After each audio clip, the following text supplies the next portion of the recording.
La Bible dit aimez-vous les uns les autres. Comme moi je vous ai aimé. L'amour déclenche plusieurs choses. Regardez nous qui sommes, nous les musulmans. Depuis le bas âge, on les apprend à manger en groupe. On met le gros plateau, on met le riz, on met la viande et ils mettent la main ensemble. Mais nous chrétiens, depuis on est petits, on nous a appris à manger seul. On te donne ton assiette toi seul, ta place toi seul, ton lit toi seul. Donc on n'apprend pas à vivre en communauté. Ça vous donne la division entre beaucoup dans la vie du chrétien. Mais le chrétien a reçu l'amour parfait de Dieu. Parce que c'est nous que Dieu a aimé. Et son fils est venu pour nous. Alléluia. Lorsque Jésus a porté sa croix et qu'il partait, il y a une femme qui a croisé Jésus-Christ. Et elle pleurait. Il dit non, ne pleurez pas pour moi, mais pleurez pour vous et vos enfants. Parce que moi je porte ma croix. Lorsque tu es persécuté, lorsqu'il y a quelque chose bien-aimé qui freine ta vie, bien-aimé, c'est l'amour de Dieu seul qui peut te relever. Parce que Jésus-Christ connaissait sa mission. Bien-aimé, il y a plusieurs qui se sont retrouvés dans le monde parce que nous avons manqué de leur donner l'amour. Nous avons manqué, bien-aimé, de savoir les parler, de savoir, bien-aimé, les approcher. C'est pour cela, bien-aimé, une mère, ce n'est pas n'importe qui. Amen. Une mère qui tue tout le monde, ce n'est pas n'importe qui. Un jour, mon frère Boris me le disait, qu'une mère, ce n'est pas n'importe qui. Et que la maman puisse réunir tout le monde, éduquer tout le monde, connaître tout le monde, ce n'est pas quelque chose de facile. C'est ça qu'on appelle une vraie mère. Alléluia. Est-ce qu'on peut acclamer pour les moments? Alléluia. Comme je ne le dis pas, bien-aimé, pour faire plaisir. Je ne le dis pas, bien-aimé, pour que, bien-aimé, pour amuser. Ou bien pour mais c'est une autre connaissance que moi-même j'ai appris avec le Seigneur. On peut mal parler de toi. Souvent même bien aimé, on te blesse. On t'appelle, on te blesse. Tu peux même souvent tenter de causer avec quelqu'un, la personne n'a pas coupé et il se met à dire des choses sur toi. Et tu es frustré, tu es touché, tu ne sais pas comment faire. Et tu es détruit. On pensait que cette personne t'aimait. Avec tout ce que la personne t'a fait, avec tout ce que la personne te disait, tu te rends compte que c'était l'hypocrisie. L'hypocrisie s'installe, bien-aimé. Lorsque, bien-aimé, l'amour n'est pas. Lorsque nous qui sommes enfants de Dieu, nous faisons du mal à Dieu ou bien nous arrivons à pécher, l'Éternel nous pardonne à cause de son Fils. Et la Bible dit qu'il a tant aimé. Une femme doit aimer totalement parce qu'elle a appelé avec plusieurs choses. Regardez un peu. Dieu va créer Adam et Ève. Vous allez voir un peu l'incrédulité de l'homme et l'incrédulité de la femme. La femme, elle est incrédule, mais elle a su aimer, elle a su garder. Lorsque un homme, bien aimé, est avec sa femme, pourquoi Dieu dit la femme est l'aide de l'homme? Parce que la femme est l'aide le plus spirituel. Amen. Est-ce qu'on peut expliquer un peu? Amen. Vous allez voir quelque chose. Lorsque l'homme va se réveiller, c'est pas Dieu qui a dit. Dieu a pris la côte de l'homme et il a construit la femme. Et lorsque l'homme va se réveiller, c'est pas Dieu qui a dit c'est sa femme. Mais il va dire cette fois-ci, voici les os de mes os, la chair de ma chair. Alléluia. Amen. Les os de mes os, la chair de ma chair. Adam est devenu un poète. Mais nous allons voir plus tard. Lorsque la femme va le faire manger le fruit, lorsque Dieu va le dire, qui vous a dit de manger le fruit, Adam va accuser directement, elle va accuser directement l'homme. Elle ne va pas accuser son mari. C'est vrai que l'homme l'a accusé, mais elle ne va pas accuser son mari. Elle va accuser immédiatement le serpent. Alléluia. Amen. Elle va dire ce n'est pas mon mari, parce que c'est à l'homme qui avait été donné bien aimé le commandement du jardin d'Éden. Mais elle n'a pas accusé bien aimé l'homme. Elle a accusé le serpent. C'est pour cela bien aimé. Lorsque tu es avec une femme bien aimée, la femme naît avec quelque chose en elle bien aimé qui est spirituel. C'est pour cela que vous allez constater que dans nos églises bien aimées, il y a plusieurs femmes. La femme lorsqu'elle s'accroche à Dieu bien aimé, elle tient. Parce qu'elle a l'amour en elle. Amen. Parce qu'elle connaît ce qui c'est l'amour. Elle sait ce qui c'est la souffrance. C'est pour cela qu'une femme ne peut pas regarder son enfant souffrir. Parce qu'elle sait combien de fois elle a porté 9 mois de douleur. Alléluia. Alléluia. Amen. Donc l'amour est essentiel. Nous devons nous comporter bien aimé et agir selon l'amour, mais pas selon l'hypocrisie, pas selon bien aimé les œuvres de la chair. Alléluia. Amen. C'est important d'aimer.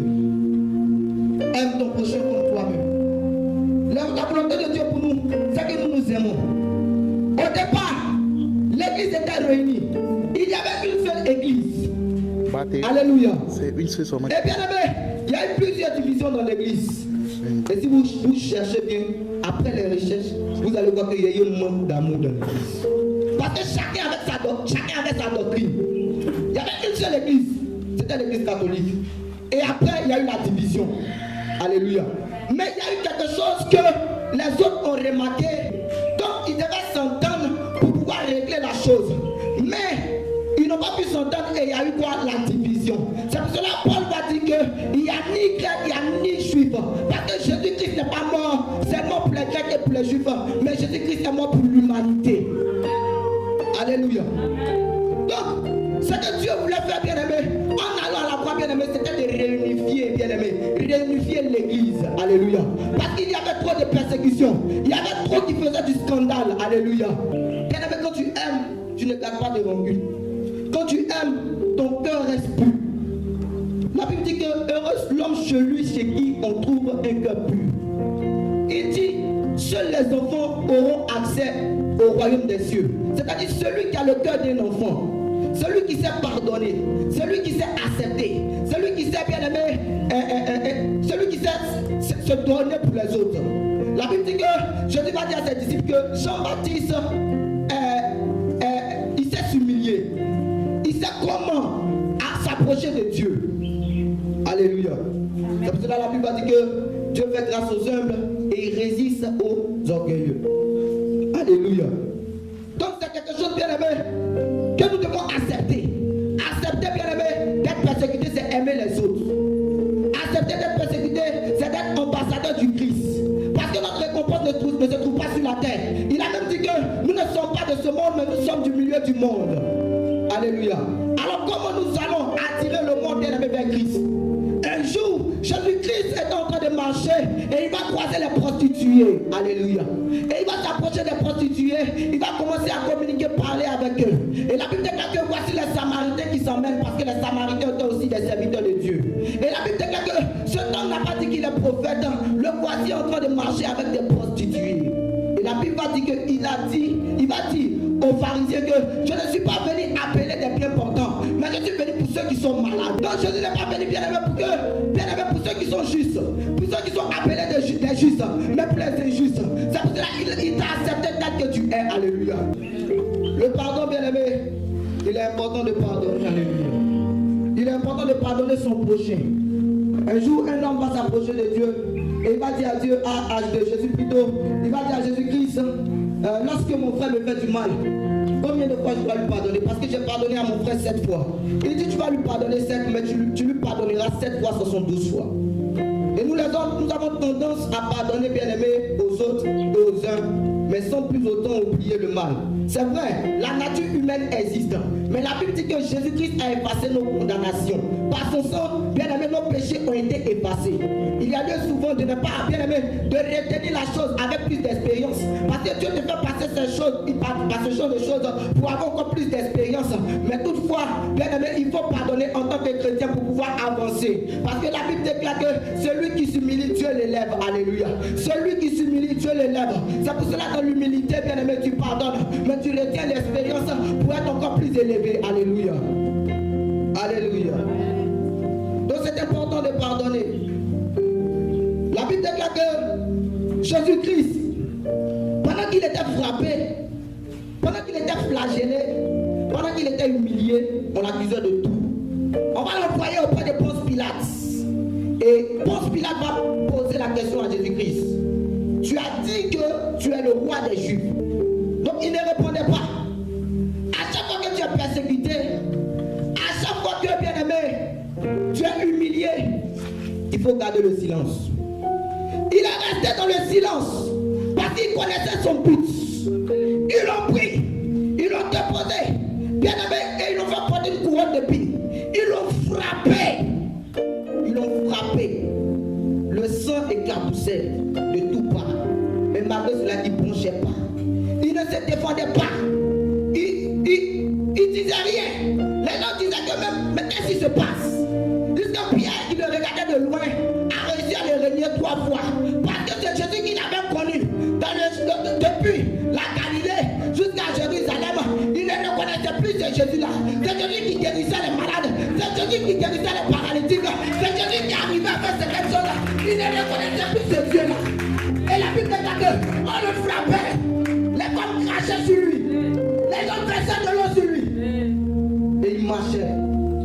pris sa croix, jusqu'à ce qu'on l'amène à la croix et qu'on puisse pointer ses bras avec des clous. On l'a pointé, on l'a mis à la croix. Et pendant ce temps-là, il connaissait sa mission parce qu'il gardait le silence.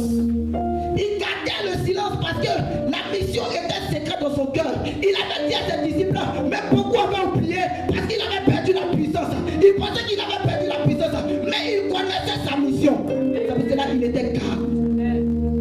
Malgré ses douleurs, malgré ce qu'on lui faisait, ce n'est pas avec n'importe quel chicotte qu'on le frappait.